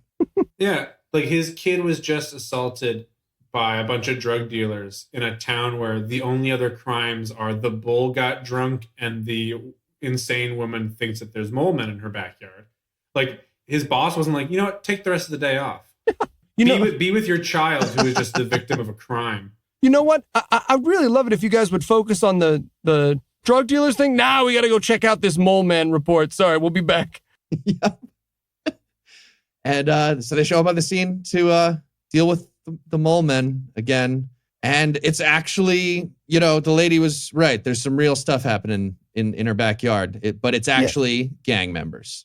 Yes, because this whole movie is aimed around the crazy lady who thinks mole men are in her backyard is right. It's just minorities in drug dealing tunnels. Drug dealing tunnels. But they have secret underground tunnels but they do most of their business in the bathroom of a middle school. Well, you know. Like, they have an underground layer. They have it. That's like if a Bond villain is like, where should we hide the nuclear weapon? We can hide it on our islands shaped like a skull. Or like in Macy's. Mr. Bond, please follow me. I rented one of these go-to meeting spaces. Let me just enter my pit. Oh, God damn it. We don't have the room for another 5 minutes in electronic. Do you want to just wait, or should we? I don't want to extend the reservation backwards because that's like an extra half hour. Maybe we just hover at Starbucks and try to just take over a whole area. They have Wi-Fi. Yeah, let's aim for that, and then we'll come back. Okay. So all that's established here is that there is now like a full-on gang invasion from Chicago, apparently like through the sewers of the United States, from Chicago into Broken Arrow, Oklahoma. And the Vice Kings are here to set up their operation. And then we cut back to the police station, and Victor's calling his old lieutenant back in Chicago to tell him what's going on and kind of ask about the gang situation. And the exposition here is so painful and immediate. He's like, Victor, it's been 6 years. You and your cop partner left me because you were afraid of gangs. How did that turn out? Is this call related? It is fantastic. Remember when I told you that the gangs would follow you no matter where you went? 6 years ago? I remember saying that. I remember every sentence I've ever said. It's actually a mental illness. I can't stop remembering. Help me. Yeah. And he tells, Victor tells his boss that his son walked in on a crack party. Like, the way he said it was weird too. It was like, you know, surprise, crack. Like, my son walked in on that in the bathroom of his elementary school. They didn't even give him a turn to hit the crack pinata. Those bastards. A crack pinata is just whoever you're dating at the time. Devin, you're putting together some $1 million ideas. I'm loving it. Just write all these down. Crack pinata would sell. I mean, yeah, I'm taking it out to Shark Tank. Really just, I mean, it could be any housing for the crack, but pinata is like one of the best ones I've heard before. Yeah, that's strong. So he's telling the Chicago boss about this gang problem, and the Chicago boss is like, "Oh, this makes perfect sense. You know what we did? This is actually on us. We sent some gang members to Oklahoma once." Yes. So again, the plot of this movie is that recovery programs for like dangerous youth and juvenile offenders are actually just secret ways for gang members to find new places to deal drugs. And the cops in the town don't know. Like, that's what blows my mind, is that there's like a home for like kids who got arrested and need to straighten themselves out, and the cops have no idea that this exists. Unaware that this happens at all. Like, there couldn't be a better thing for them to make a villain in their movie. You know, they're smuggling the drugs in the free diapers we give to single mothers. That's what those programs are really for. And this is actually where we fully set up our villain here, T-Rex. The Chicago lieutenant's like, dude, yeah, so there's a bunch of gang members down there, but especially this one guy, Mexico McMexican, or I forget his name, but he's a Mexican, and he's a murderer, and we know that, and we had him in custody. We were going to put him in jail for murder, which now that I think about it would have made sense more than what we did, but we sent him down there. So now he's Remember, where you are. shot him in the neck. Do you remember shooting him in the neck? It was 6 years ago. And then afterwards, I talked about your wife dying. You seemed uncomfortable. Yep. So that's how we know T-Rex and his gang are down there, and they're probably going to do a murder spree like right away. Yeah, his old lieutenant is like, oh yeah, no, they're definitely going to kill your kid. Yeah. What do I think the first thing they're going to do is? I mean, the first thing they're going to do is murder your child. Yep. Where's your child right now? Oh, he's in an abandoned school building. Well, we should probably cut over there to see what's going on. Now, quick, at your department, do you have a smash cut? Smash cut. Yep. So we smash cut right over to the school. There's a dead janitor on the ground. So the murder spree has begun. Yeah, I think we have to remind ourselves. We have to keep keeping track in our head of the crimes that these people have committed. So murder, they've murdered this janitor. They were dealing drugs in a school zone, assaulted a kid. So far, those are the crimes committed by these. We will people. revisit these momentarily. We will revisit that later. Yep.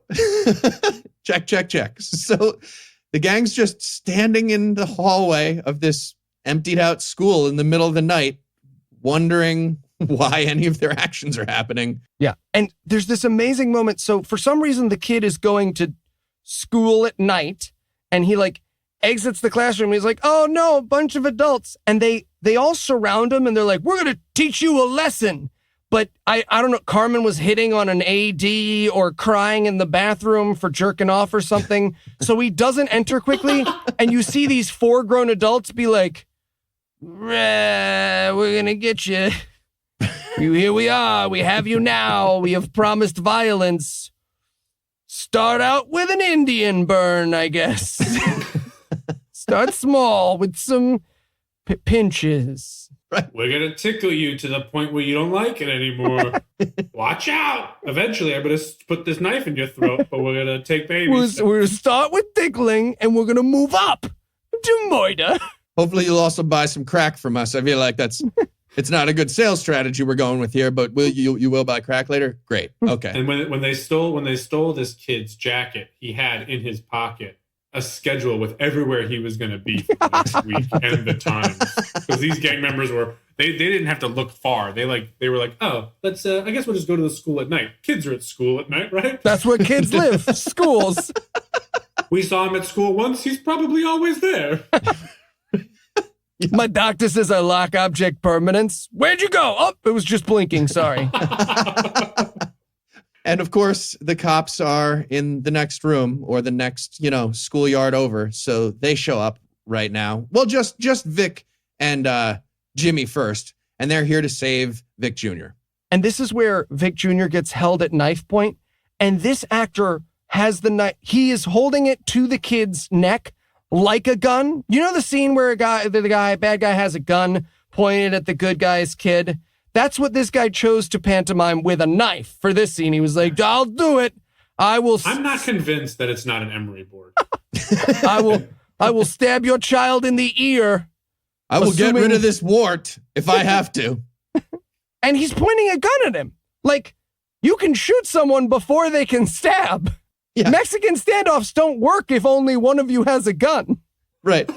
So Victor pulls his gun. He's a police officer. Again, doesn't really understand how standoffs work, especially gun versus knife. This guy's literally brought a knife to a gunfight. He has the gun. He's not aware of the advantage in that situation. This would make, if his son was also a 6'4", 250-pound man who was like covering most of this person's body. Please, Daddy. Like, if he was played by Shaq. He's not crouched. Like anywhere you would shoot this guy is completely visible. It would be difficult not to shoot this guy. You're in a hallway. But that wouldn't allow Carmen to show off more of his sweet karate moves. So, boy, he's good at karate. So he somehow gets talked into putting down his gun, and he slides his gun like under the lockers. And now it's time for him to fight the entire gang with his hand-to-hand combat skills. Oh, and there's an incredible, so he karates all the bad guys. But there is such a good job. One absolutely amazing moment in the fight choreography. This African-American stunt person is not in any other fight in the movie. But he runs at Carmen too fast for the fight choreography and has to slow down for his Little League dad karate skills. He's like, I'm going to get you. Oh, wow. You are moving your arms so slow. I mean, yeah, here I come. It's the best. Watch this movie just to watch this actor realize halfway through a punch that he's about to strike Carmen in the goddamn face. And he has to slow down like he's chasing a toddler down a hallway. Just like, here I come, Carmen. Yep. And every karate move in this whole sequence clearly ended with like, ow, I called no doing that. I called no low kicks. We said no shin kicks, no shin. That hurts so much. This is if all Little League dads got together to make an action movie, the movie. Okay, what if attacker comes from the north? and now the East. And yeah, so it's all just a bunch of horrible one day of karate classes stuff, as usual. And of course, Vic wins in the end. And how does this kid not get stabbed in the throat? Like, I don't remember how the kid does a sweet that. karate move too. The kid does the classic toe stomp, which makes you drop your knife, and he runs away. Oh, that's right. So the kid does know karate. He was just being an asshole in the bathroom earlier. Yep. Like, I don't want to use my karate skills yet. Boo, karate's boring. Yep. So everyone's okay, and the adjacent police, of course, show up, and now we're outside of the school describing what might happen over the next 55 minutes of movie that we still have to deal with. And this is just another moment to give us one of those, God Bible messagey things. This particular one is, if God calls you to do something, he also equips you with the tools you need. That's the lesson. Yeah, and even the actors in this movie seem confused by that lesson. He says that, and the porn actress is just like, what? And he's like, let's go to the CGI airplane. I got a CGI airplane song coming up. Listen, we blew the whole budget on this CGI fucking airplane. We're going to use it. Do you like Nintendo 64? Do you like airplanes? You will love the next music video. Yep. So we cut to a terrible CGI airplane. The seats of this airplane are church pews, and They sure are. A Benetton commercial full of people is entering this airplane. And Can we talk about who the passengers on this plane are? Yes, It's like a band please. from the 60s, a nun, Mr. T as a priest, Yep. like a goth Satan impersonator. Yes. A man on a jungle safari, End of list. and then the pilot and the flight attendant. Yes. And a beam of light, that's driving the plane. Exactly. Sorry, a co-pilot and a beam of light pilot. Because these are the jobs that Carmen could think of. They were like, Carmen, who's on the plane? Oh, the usual nuns, priests, Satanists, safari Construction guys. worker, Native American, you're doing the village people. We'll do Biker. that. No, I'm not. Jungle safari. That wasn't a village person. No matter how hard I auditioned, that was not a village person. Because there's no villages in the jungle. I should have known. And this is, of course, another musical number. And how would you guys describe this one? It's got rap, but also it's got some ABBA, which was an interesting combo. It's a rap about how Satanists don't want to accept salvation until the turbulence gets bad enough. Yep. I guess. Yeah. Okay. Yeah, I see that. I was wondering why Satan came around towards the end. Yeah, Satan does pick a salvation card at the end of the movie.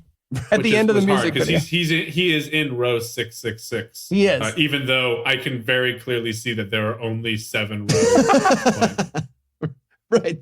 There's one like evil looking, pale, gothy, supposed to be like atheist Satanist guy on the plane. And I guess the lesson is about throwing heathens out of your airplane to heaven. That's what they're singing about, right? Unclear. Okay. I mean, I took away is I don't have to believe in God until shit gets really bad. Yep. Which is like, I'm honestly okay with that message. That's what I'm doing. That's my plan. Yeah. Yeah. If my life gets shitty enough, I might decide that Jesus is the answer. There you but go. Until then, he's just not. You're fine. Just don't get killed that okay, suddenly, Carmen? and you're good. Yeah. Yeah, you got to see it coming. When this music video ended, I literally just wrote, if you can tell me what this metaphor is, I will suck your dick. I think we both told you what the metaphor was. That's locked in. Well, commercial break. All right, so they wind that one down. Musical number about the airplane to heaven's done. They fly into heaven. And now we're back at the headquarters. Kickboxing chulo! That would be a good way to describe what we're seeing right now, correct? We're at the headquarters for the Vice King's big crack operation in Oklahoma. And their leader guy, T-Rex, is kickboxing with a heavy bag. Yep. And he's wearing some interesting costume choices. How would you describe what he's got on right here? Like he is wearing hoop earrings, a crop top, and booty shorts. Yeah, he took Shaq's costume from Kazam and then just like kept shrinking it. Like he just like, it's not small enough. I gotta shrink it again. It's like they came up to him before the scene. And they were like, you remember the outfit the child prostitute wore in the first scene? You're going to laugh. We said we needed a costume for one of your scenes. And the lady, she got confused. So, hoop earrings. It was during this scene that I officially hated how long this movie was. Yeah. Because this movie could have been 45 minutes long. That would have This been movie could have been We 6 would have minutes missed long. nothing. We would have lost nothing. Yep. Yep. So all we're learning here is that the gang has a plan. They're going to bail everybody out of jail. Like 5 or 6 of their gang members got arrested at the school in that other scene. So now they're going to get them out of jail. And T-Rex is going to help handle this. He's going to come down to Oklahoma and get personal revenge on Officer Victor. Carmen thinks that Oklahoma and Chicago are right next to each other. Yeah. And they're not. No. They're far away. No, there's space. It's a quick Google map check. Anyway, I'll be there in 45 minutes.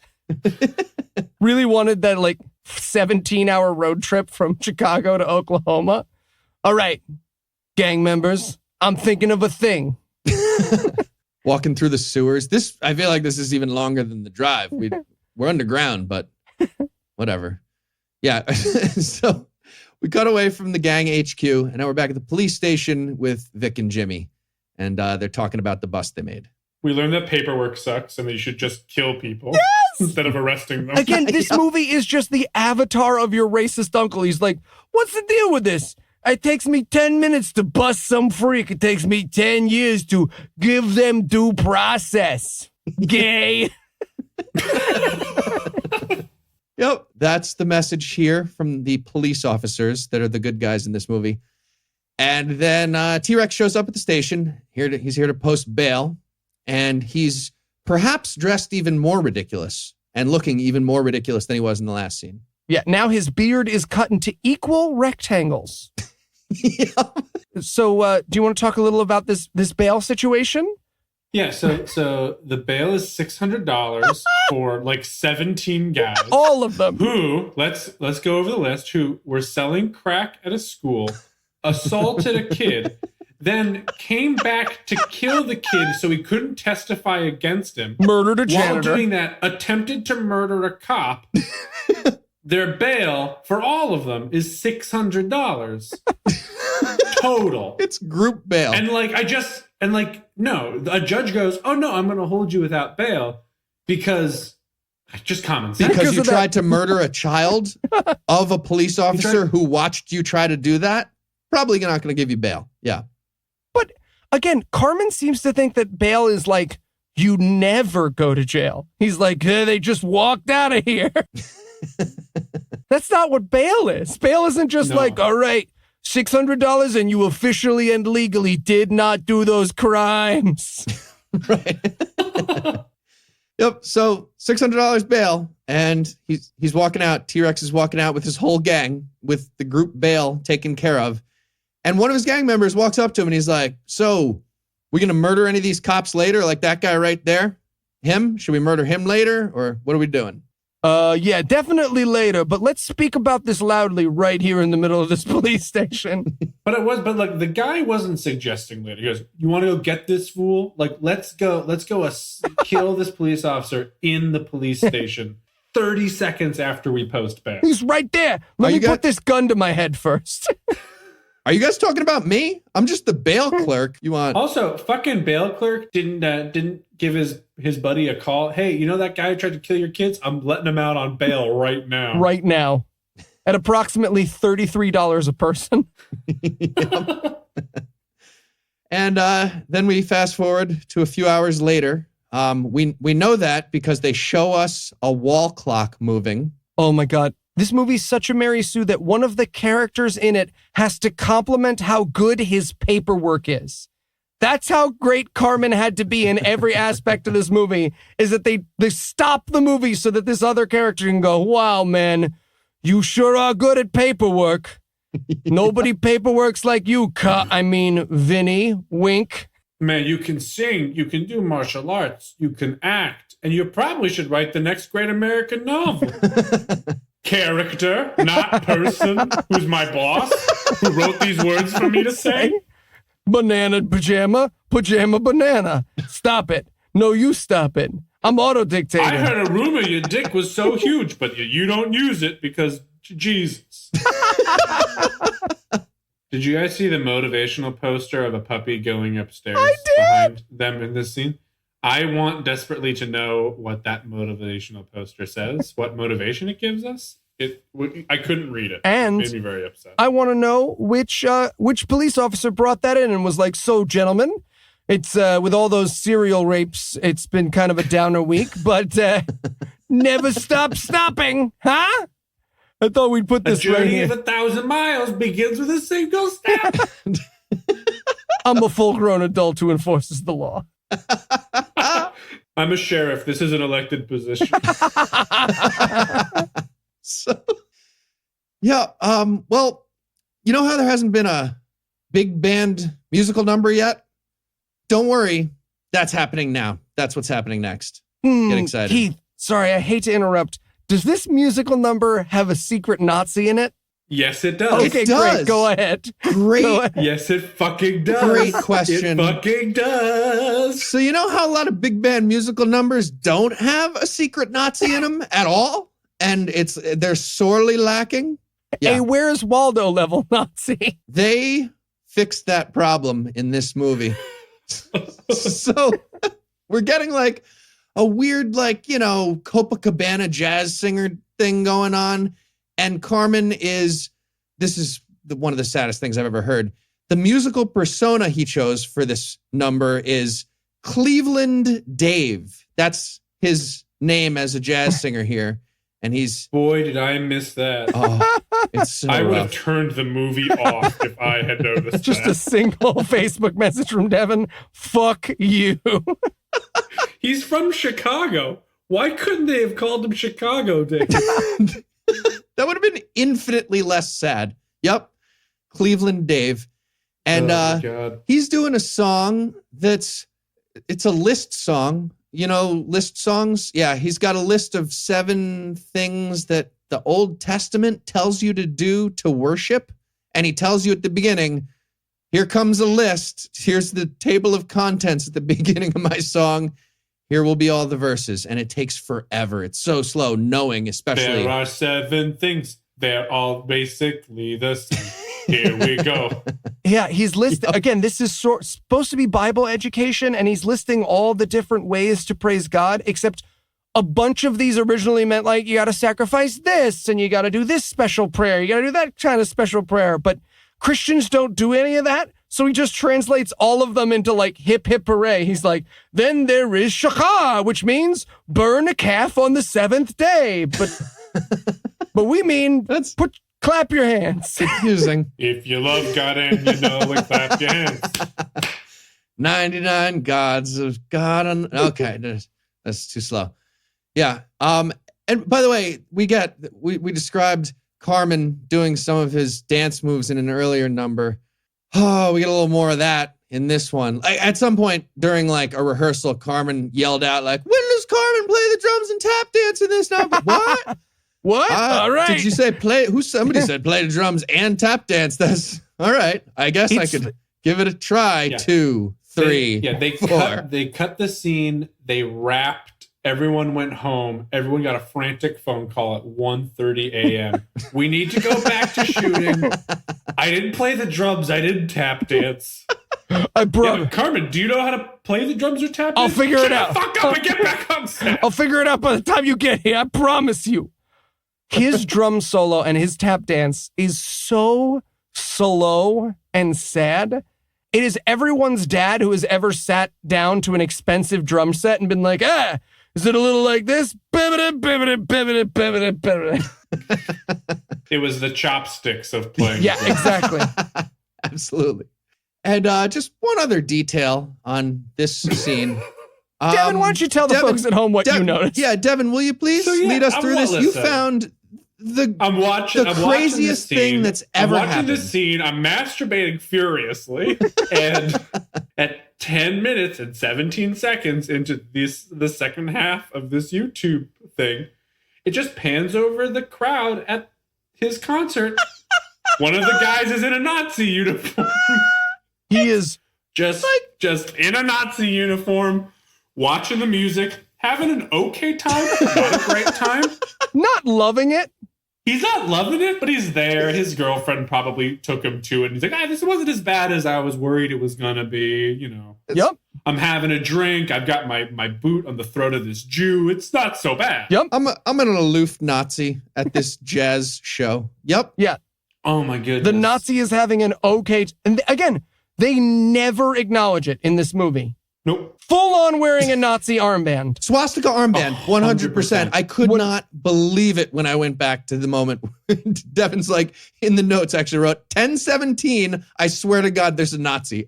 I was blown away. This isn't stock footage. They had to shoot this scene on purpose. So they had a guy, an extra, dressed as a Nazi. And they were like, that guy probably brought it from home. He probably brought his own costume from home. They're like, yeah, we need something of the period, you know, formal. And he was like, I got my old Nazi uniform. I got a 1940s authentic outfit. And they were like, wow, Dave, that's great. And he showed up day of suit and everyone was like, don't say anything. He was so excited. wow. We see some crazy things in these movies. This is the craziest thing that's ever happened in any movie. The hidden Where's Waldo Nazi is. We saw the Quran kill baffling. Salman Rushdie. Yep. This wins. This wins. All right. Well, we're going to pretend this screenplay had acts and say that one of them just ended. So I guess we're going to take a break right here. But before we do, let me give act the hard sell. Devin found a literal Nazi soldier in this movie. Like, what other Easter eggs can we find? The Pope blowing a kid? A lynching? Donald Trump getting peed on? Any of those are apparently possible when we return for the glorious conclusion of The Riot. Hey, so you're the infamous T-Rex, huh? You know it, man. You ready to pull off this hit? Oh, yeah. Just let me put in my hoops. Sorry. You're what? Hoops. You know, my hoop earrings so I can murder these people. Right. Yeah. Cool. Murder. Right. Mm-hmm. You know what? I'm feeling constricted. I'm just going to go with this crop top for now. Okay. Sure. Whatever. Okay. What? Oh, no, nothing. I'm glad you're comfortable. So you want to get moving? We're going to kill some people, right? Let's kill some people. Oh, yeah. Just let me get these shorts off. Oh, come on Really? now. Battle thong, bro. Let's go kill some people. Cool. Battle thong. Cool. What size is that? Small. It's very small. Yeah, Thank you. I get it. Maybe go up to a Oh, medium. fuck this ball. And we're back. And now that we're done with Springtime for Hitler, it's time to get back to the story with Officer Vic walking into a diner. Where his 11-year-old daughter works? Nights at a diner? Yeah. Well, she used to work at a steam factory. So it was a big step up for her. It's a real upgrade. Yep. And their special there, by the way, is chicken and fries because Oh my God, it's they're in amazing. season. The saddest, darkest timeline. He comes in, she goes, our special tonight is chicken and fries. She might as well say people food. Right. So It's this great new thing called Soylent. yeah. Have a try. So Vic's daughter is trying to set him up with porn star teacher who is also at the diner. Also, so last we heard from our hero, former chief of police boss was like, oh yeah, they're going to kill your family. And his thought was, I don't know where my son is. He's probably fine. Let's go to the diner. Time for a snack. If I'm going to keep my family safe, I got to be fed. Got to get some chicken and fries. They're perfect in October. So I'm going to go down there. Yeah. So he's getting set up now by his daughter with the teacher who's sitting there too. It's going to be hard, though, because it's the first time either of them have talked to somebody of the opposite sex. It's the best. Oh, this is fucking brutal. Yeah. This actress has never been in a scene on camera where someone's fist didn't end up inside her, and she is baffled with what to do. She has this amazing moment where she's pantomiming drinking coffee at the beginning, and it's not coffee, so she drinks it too quickly. So she just chugs. She's just like, finished, just done. Throws it in her face like a marathon runner. Yeah. Yeah. I won the coffee race. Isn't that a thing? And she accidentally makes eye contact with the camera for a second too, and then looks away embarrassed. It's the best. It's amazing. And then Vic walks over to her. He's like, fine, daughter, I'll go, try to flirt with this lady. And he walks up and he's supposed to have a line, but she's supposed to have a line first, and he doesn't realize that, or he forgot. He fucks it up. It's fantastic. And they kept the take. They keep the take where he's like, well, and she's like, well, sorry, go ahead, you. And then I'll say the exact words that I started to say. Well, do you mind if I, do you mind if I wave my arm while you finish your line? You're done. I talk now. Great. Great. This is also where we learn that the teacher's first name is Jewel. Just like the singer. Yeah. And he's like, oh, no problem. I'll call you Jewel then. I'm Victor. And she's like, I would love to call you Victor. It's the dumbest, it's the worst, most awkward conversation. Like, this clearly got written by Carmen while he was standing naked in front of his bathroom mirror, just being like, oh, I'm Victor. I would love to call. Oh, it's so bad. He printed out Jules' headshot and just like taped it on the wall in front of him. And was like, yeah. Yeah. I love your music, baby. This is how everyone practices their acting. Yeah. But then he forgot he was acting and not practicing karate and just like punched a hole through Jules' head. Oh, man. I would love to watch just Carmen going through the process of writing this. That would have been such a better movie. Oh. Yeah. So they finish up their terrible conversation, and we cut to the parking lot outside the diner. Oh, brother. And this is where T-Rex and the gang, they see Victor's police car, and they start planning some shenanigans. They're going to right there in the parking lot, knowing that the cop will eventually come out to his car and they are out on bail. They're going to spray paint his car as a vengeance prank. To be fair, they'll never know it's them unless they spray paint their name on the side of the car. Yep. Ah, crap, the one thing we weren't supposed to do, you guys. Quick, just write not T-Rex. They'll never know. Okay. Look, I only know one thing about who committed this crime. He was not a T-Rex. Yeah. A human being did this. Yeah, T-Rex tags the side of the car and smashes the windshield with a bat. And somebody sees that and runs into the diner and is like, hey, Officer Vic, somebody's fucking your car up. So he runs out there. Gang... They say, someone's messing your car up with a club. No, it was a baseball bat. It was a baseball bat. It was a baseball bat. I guess it's a type of club, maybe. My theory, that actress had never seen a baseball bat before. It was unfamiliar with baseball. It was like this really well shaved down shillelagh. I don't know how else to describe it. Is it a Louisville shillelagh? I don't know. A pencil? Imagine a big pencil. This is hard. It's like a super small tree, but it's not in the ground. Right. He's holding the whole little tree in his hand. One of my favorite moments happens right before they run out. The teacher's explaining that her students are lethargic, and his immediate response is, it's probably crack. I forgot all about that. Yeah. They're on crack. You see, crack, this is a real quote, is a bumper drug. And I just wrote in my notes, nope, not a thing. Yeah. Also, there's this great moment at the end here. He goes, gosh, the gangs are just growing. I mean, they never even have to recruit. And I just thought to myself, really? Do they have applicants? What is that process like? Okay, next. Oh, hi. Is that me? Am I next? Yeah, I think so. Hello, I'm Big Jimmy. This is T-Dog right here. Hi. Hi there. I'm Little Biscuit. I see we're choosing not to do accents for this sketch, like the characters in the movie. Yeah, that's probably best, don't you think? Yes, okay. Agree. So tell us, Little Biscuit, What makes you V King's material? Well, I'm a huge fan of crime. I did all of my college tours with the V Kings. My dad and grandfather were V Kings. Ooh, legacy. Nice. That's very important a plus. to us. That's a big plus. Yep. Right. And, as you can see, I have a pretty extensive rap sheet. Oh, yeah. Let me see this. So, stabbing, murder, drug dealing. Wow. All right. Good stuff. Well, I got to tell you, Little Biscuit, we do not usually do this, but you know what? Welcome to the V Kings, man. Do you mean it? We sure do. Absolutely. Oh my God, Mom, I got in. I know. Get the tattoo gun ready. We're doing this.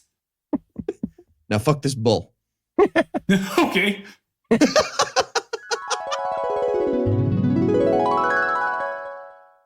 Right. So now we cut to later that night, and Victor's daughter brought home some key lime pie for Victor, and they're at the house.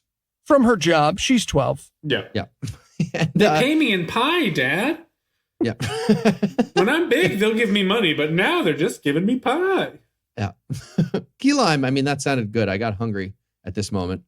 Pretty sure I ate. Anyway, yeah, he's just hanging out on the porch. And it's supposed to be this like dark moment. And he's just like, yeah, I'm brooding on this porch swing, as kind of takes away the gritty thing because I'm swinging. It's kind of cute. Here, let me broodingly skip rope here. One potato. God, I'd be able to potato. brood so much better if my feet hit the ground. Just don't kick. You're kicking back and forth. That's making it worse. Okay. Space musical number. Yep. Now we're into another musical number. In space, apparently. It's space-based. Yep. I gotta say, a lot of the science in this song really convinced me. Oh, I was so hoping this song was about the Challenger. It's not. Don't. Uh, Get your hopes up. That would have been better. I really just wanted a Nazi astronaut somehow in there. Just in the background. Yeah. No, we don't get any of that. We're just getting a takeoff sequence, a rocket taking off, and then Carmen talking about biblical astronomy, which was a weird pick. yeah. Yep. This is the fine-tuning argument via hip hop. Yeah, it was. So you weren't persuaded by my non-facts. How about I make up some facts? Yeah, right. How'd that taste? Yeah. And he's talking about how the earth is perfectly fine-tuned to support life. And I just wanted like an alien ship to pass him, and some guy's giving the same speech about alien Christianity, but Oh, no. And he's talking about how we breathe just the right amount of nitrogen and oxygen. To die when we're 75, it's calibrated perfect for that, I guess. Yeah. And then he has his angry journal entry where he explains that atheism has never created an artistic masterpiece, Or proving that healed a he fatal disease, which is true. Becoming an atheist has never cured a disease. which proves that he has not heard public shit in Oxford, Alabama, right there. So just a refutation. I really enjoyed the choir of colonized people. Yes. Yeah. You know what goes with astronomy? A boys' choir on a mesa with all different ethnicities. So that's what's happening now. Yeah, and like the majority of whom were Native American tribes. Absolutely. Because like that was the only ethnic costume they could find at Parties R Us when they were doing No their costume question. run. His brother-in-law was like, look, my party city is going under because of a certain rape I committed. But I can sell you all of these Native American costumes for literally any amount of money. And Carmen was like, I got a music video for this. Yep. So it transitions from angry journal entry spoken word to a weird multi-ethnic stereotype costume choir ending. And then their buddy who CGI'd the airplane CGI'd a rainbow for them. Yep. Which, if there was a God, wouldn't you have had a real rainbow? Exactly. But this is how protest too much this song is. The chorus is, there is a God, there is a God, there is to a God. Yes, there is. When you believe in something, you don't have a lyric of the song that goes, there is two gravity. You don't believe in gravity. You've got your doubts. You lost a Something's wrong. dick. Yeah. The world is too round. Yep. Just look at a globe. So If the world was round, would we have made globes? Come on. So they wrap that song up and we return to the story again. And this is definitely when they had to return their good camera to B&H Photo that they had rented. Yep. So now we cut to Victor arriving in like 8-bit all of a sudden at a surprise thing his daughter and porn lady teacher had set up. Guts! Yeah. Did you guys have guts in your town when you were a kid? I had no idea about this. I had never heard about it. I did go to their website, and they have a thing called Nightmare, which teaches you about all the scary things. It's amazing. It's just us. It is. It is just us. It is the best. So this was super popular where I was from. There would be like a big Guts concert once a year and everybody was welcome. And again, it was like Christian versions of all the things. Like instead of shitting into your hand, you like have chocolate kisses that you throw into the audience. It's the fucking best. It is just Christians doing as close to rock and roll as Christ in their imaginations will allow them. And it's my everything. Yep. Here's an exact quote. It's described as an inner city ministry that focuses on people from the streets. It's the coolest place in town. Yeah. It's CBGB for Christian people. It's Christ BGB. It's so dumb. By the way, they mean white people from the streets. There is only one African American in this entire room. They introduce him as a former gang member and then they kick him off the stage. Yeah. Yep. The lead guy, who's actually a real Guts minister, I think it's the founder of Guts, is actually in this movie. And he's up front on stage and he's like, this guy used to be a Crip. Not anymore. Woo! And they're just all going crazy. Like, who's putting their dick in Jesus tonight? Woo! Yeah. I've never seen a guy. I've never been more sure that a guy doesn't do. Like, this is the biggest frat bro coke addict I've ever seen in my entire life. He's the type of fat that's like, man, you would be huge if you didn't do coke. But like, there's no way you don't do rock and roll youth ministry. You do it every goddamn day and you're sober. Like, that's who the guy at the beginning of the movie was buying the crack for. This minister. This guy. That's his and that Thursday little girl night was crack. his daughter. Yep. This movie's got all sorts of levels. Yeah, it's so bad. This was 100%, in my opinion, a Klan rally that agreed to shoot a movie scene because their buddy, the Nazi soldier guy, was an extra. And they were like, all right, yeah, we'll be in your movie. It's the best. And we also get this crazy moment. This guy, this founder of Guts, pastor guy, set this weird thing up. So he's talking with Victor and Victor's daughter and the teacher after this big show.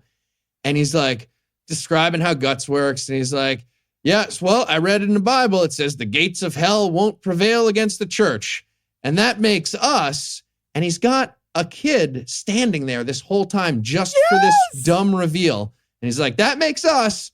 All right, fucking spin around, kid. And the kid spins around. And on the back of his dumb shirt, it says, tougher than hell. Oh. It's so stupid. So many mall Santas dressed up as bikers in the background here. It is amazing. They got all of their like crowd shots. They just went to the local like BDSM club and just like panned and then just cut that into this to the that was it. of this. They just also, he has this great moment when he walks up, he goes, you got some pretty rough characters out there. Nope. No, they did not. They had white teenagers wearing dark eyeliner. Maybe it meant the Nazi soldier was a rough character. Yeah. That's true. Yeah, maybe. So they wrap up their little conversation and it's time for another beautiful musical number. Oh my God. What is this accent that he's doing? It's ska music. It's Jamaican ska music. I don't understand. Yeah, I mean, that's natural progression after your biblical astronomy, slam poetry, opera thing. you go and you do some ska reggae music, right? At this point, I was done with this movie, and I just started thinking to myself, why is this movie called Riot? That's a solid question. Also, just one little note about this music video. It's terrible. The song is bad. But at one point, they cut to what is obviously a live performance and the only black guy who was there. And he gives this super tight-lipped, polite smile. And they zoom in on it and replay it. They're like, black guy, blah, blah, blah, blah, blah, black guy. It's the best. Also, they happen to own the 4 largest plaid shirts in the universe, and they really wanted to use them. So that's where they worked it in, is right here for the dance number. I am pretty sure Cobain saw this movie, and that's why Courtney Love murdered him. I don't get it, but I like it. It was beautiful. It was beautiful. So they wrap up their ska reggae number, and now we cut to the gang showing up at the diner again. They don't really spend a lot of time selling crack. They just do mostly, weird revengey stuff from the Chicago story. To the diner. Yeah, they're like knocking over fry pins and like cutting people's cake the wrong way. They're like, oh, look at this, nothing but corner pieces. Yeah. Yeah. They also self-censor their language, which I think is polite of them. They're like, get over here, you mother finder. They actually use the word clucker for fucker at one point here. Oh, do they call it great. clucker? That's what it is. They actually have a clucker in there. What was their plan here, though, with the gang? I was confused. To bring the movie to its conclusion. Yes. They nailed it. They do nail it. Oh, man. That's fair. So they go in there and they just mess up a bunch of stuff. And of course, the cops show up, but always Vic and Jimmy first. Their cars extra fast compared to the other cops. And they run in and they start breaking up the fight. And then one of the gang members runs out, which in turn lures Vic to run after him. And he guides him into their trap plan, which was a fenced-in trapping area that leads into a football field. Oh my God, it sure does. They literally, like, there are 17 of these guys and they carry like his entire body onto the football field so he can have a final fight with T-Rex. But before that can happen, he's getting beat up by the gang and they set him up and they're like, all right, you got to have your final fight. But then, was this the gang of Guts people who showed up out of nowhere? Yes, the entire Guts crew. They just parachute in out of nowhere. They were all jerking off under the bleachers. And then they're like, hey, is that cop? Should we do something about it? Let's wait. Let's be super clear. The greatest scene of this entire movie is watching these super overweight, not at all biker guys jog heavily down this field for this shot. There's just, it's worth watching the whole movie just for the Guts crew to be like, okay, here I come. Oh man, it's a full-size football field, huh? Whoa. Whoa, stop for a vomit. I'm going to stop for a vomit. Give me 1 second. I'm going to borrow your bucket. It's good you brought bucket. This is so weird. I ran a 5K last year. I shouldn't be able to do this. Also, I feel like we've established on multiple occasions that this gang has guns and knives aplenty. So when the Guts crew shows up, why don't they just kill all of them? I don't know. Instead, they're like, oh, they like Jesus and they got that hit music. We'll let it go. Look, there's 22 of them. There's 21 of us. And all we have is these machine guns. What are we going to do? Drop our machine guns. Yeah. Exactly. Yeah. So they drop their machine guns and T-Rex is about to be let off. And then Rizzo has one final proposal for him. Oh my goodness, fucking gracious. It's so dumb. He's like, all right, no, you know what? Uncuff him. We're going to settle this, but we're going to do it my way. Which is the against the law way. Which is the impossible way, yes. His proposal is that they're going to have a one-on-one fight. And if T-Rex wins, he's not under arrest and can run a drug gang in this town. Really wanted anyone to step in here with some honesty. Freeze! You're under arrest, punk. No. Wait a minute. Nope. Continue to arrest him, please. I got a bargain for you. There's no bargains. He's under arrest. You and me. Mano y mano. No, that's not how it works. You win, I pack up, and the streets are yours. He cannot offer that. Just to be super clear, the streets are not yours. They belong to the taxpayers. But if I win, you change your religion. We're going to get sued. But I'm in. Let's fight to the death.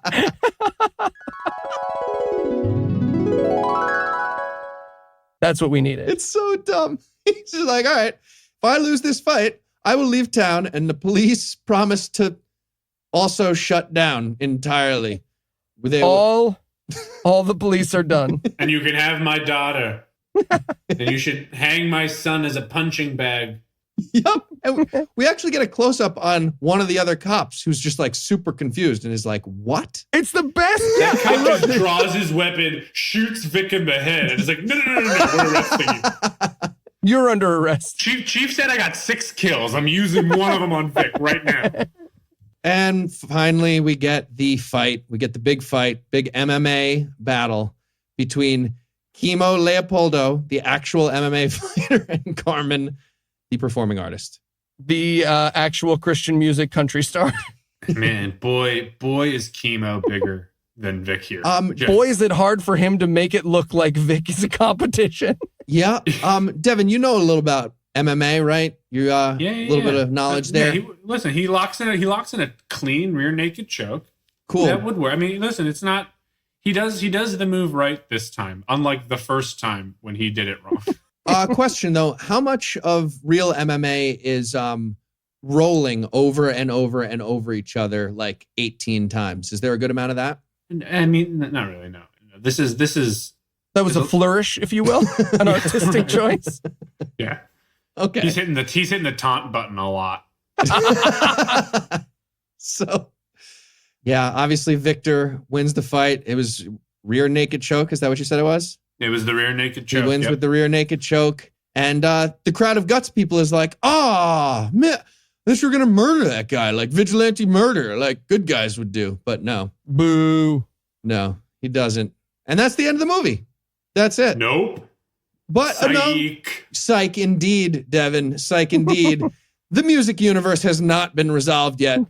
And we get another musical number to close it out. Yeah. It is a hip-hop rendition of a Christmas song about Christ laying dead in his tomb, which is acted out by children. Like it's supposed to be nail a child to the cross. There is a Christmas pageant of a child being nailed to the cross in this song, in this music number.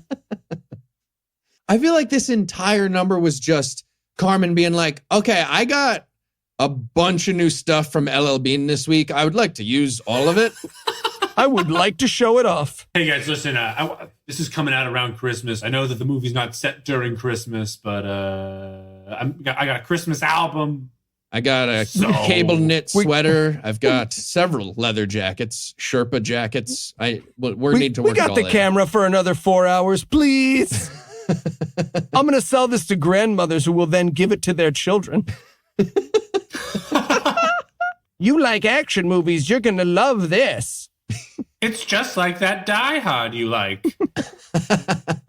And of course, we get one little extra thing at the end. We see T-Rex sweeping up after the big holiday pageant that was kind of built into this song.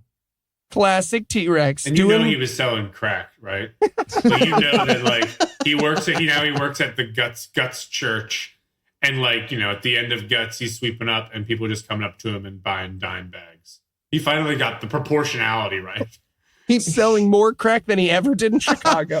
He meets up with the Nazi soldier. He's like, oh, you guys have a whole chain of crack that you can sell at our gang? That's perfect. That's perfect. Aryan Brotherhood. Nice. Good stuff. You guys needed meth to make the Blitz work? Cool. Great. Yep. So now the movie's over. Good work. All right. Well, before we wrap it up, I just have one last question. what song do you guys want to see Carmen stealing for his next video? This Is America.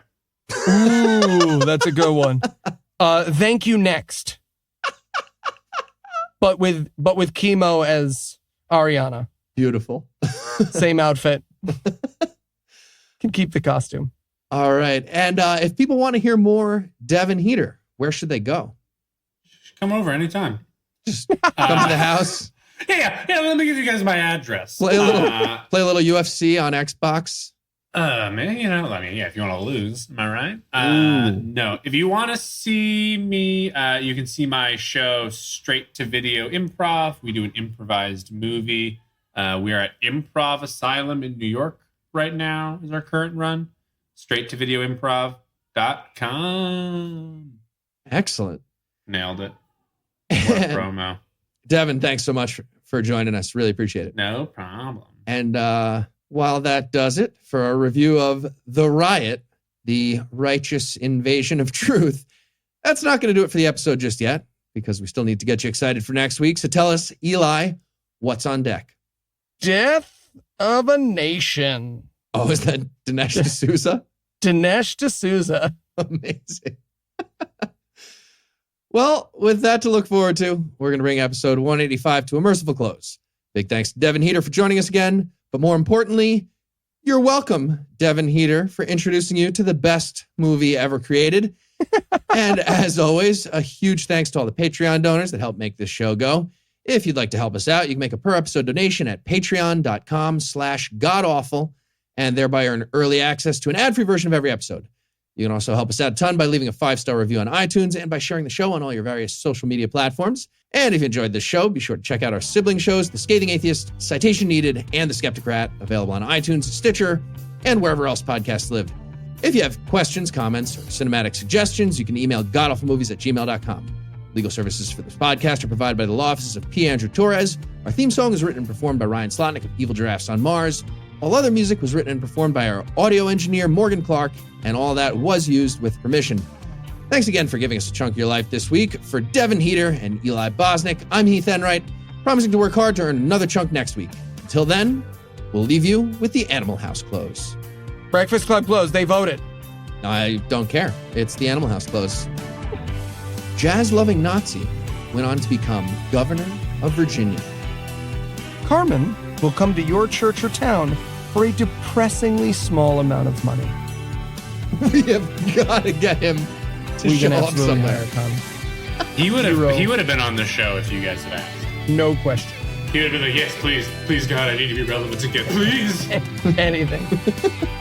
Anything to make my wife look at me again.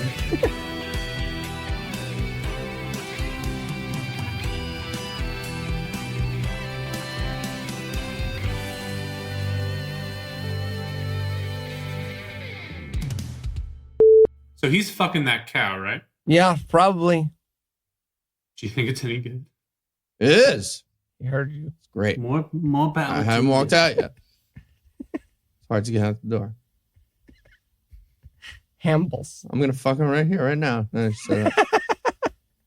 Lock eyes. I feel like that'd be fucking this bull. I feel like that'd be throwing a hot dog down a hallway a little bit, you know? Right? Presumptive. Okay.